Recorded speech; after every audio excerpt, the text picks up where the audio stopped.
Mr. Giuliano Amato, I'm very pleased and honored to welcome you to Switzerland and to Foraus, the Swiss think tank on foreign policy. You have been shaping Italian politics for years as a member of parliament, former prime minister, and nowadays judge of the Constitutional Court. But you have been also very engaged on the European level, and that's what I want to talk about with you today. You are the former vice chairman of the European Convention, and in that function, you elaborated a constitution for Europe that was then rejected by France and the Netherlands. Talking about referendum, there was an important referendum in Europe 2 years ago in Great Britain with Brexit. What is your reading of Brexit? Where will this lead? Well, Brexit has been one of the many referendums in which reasons also different from the issue under the vote of the electors play a role. This was the case for the European Constitution you were mentioning. There were mistakes in bringing this constitution to the attention of the electors, but there were also national reasons in France for this. The fact of the matter, however, is that Brexit was the first important emotional reaction in one of the member states of the European Union against the implications of the great crisis that Europe had to survive to in the latest years. The economic crisis, the crisis due to a great inflow of immigrants, and terrorism all over around. The emotional reaction is, let us close our doors. Let us remain on our own, excluding the others. And this has somehow prepared the stage for what has been happening also in other countries.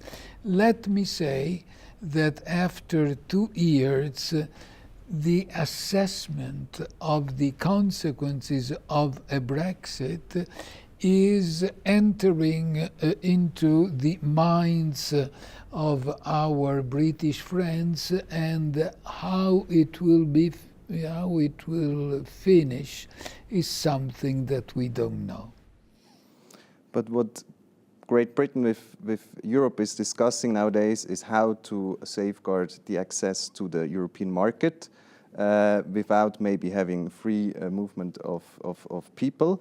These are issues that Switzerland is also discussing currently with the EU. In fact, Switzerland for decades has tried to balance between the wish of fully participating in the European market from an economic point of view, but safeguarding its sovereignty. How do you see the current situation of Switzerland and the challenge of this finding the right balance with Europe, the European Union? Yeah, I understand the position of Switzerland. It is a very proud country.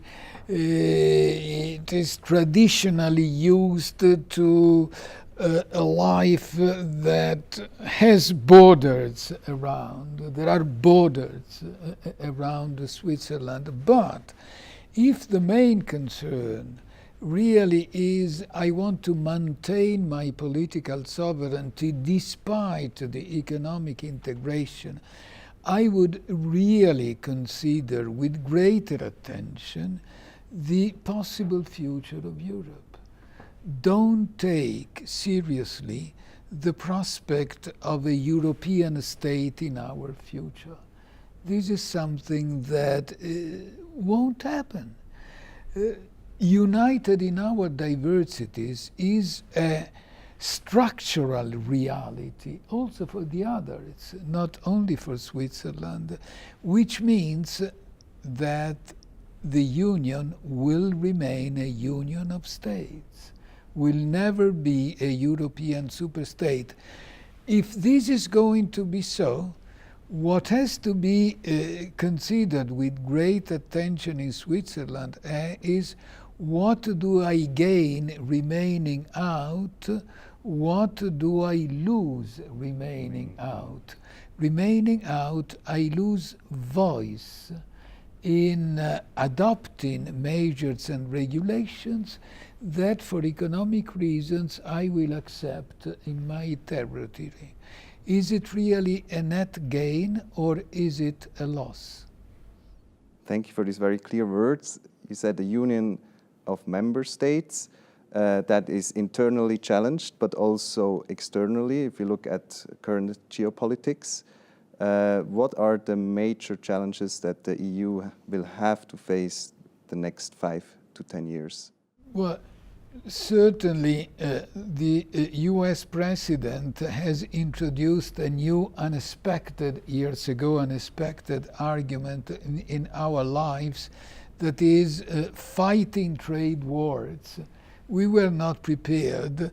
We had already the assumption that perhaps our internal integrated market was sort of useless because the globalized economy was going to be equally integrated. Now this is not going to happen, I understand, because there will be trade wars. This is something we have to be prepared to, because wars have to be fought by using weapons, and we have to carefully study the weapons that we might use without being damaged by our own weapons, because this is what trade wars bring about. For the rest, certainly the so-named conflict of civilizations are still around, and we have to be prepared to get rid of them. In the longer run, in my view, climate and making this planet safe is something in relation to which being united will be much better than being alone. I'm very happy to hear that you mentioned climate. That's also a topic of our think tank that we are active on. And thank you very much for contributing with your insights and experience to foraus and our network. Thank you. Thank you, and smile.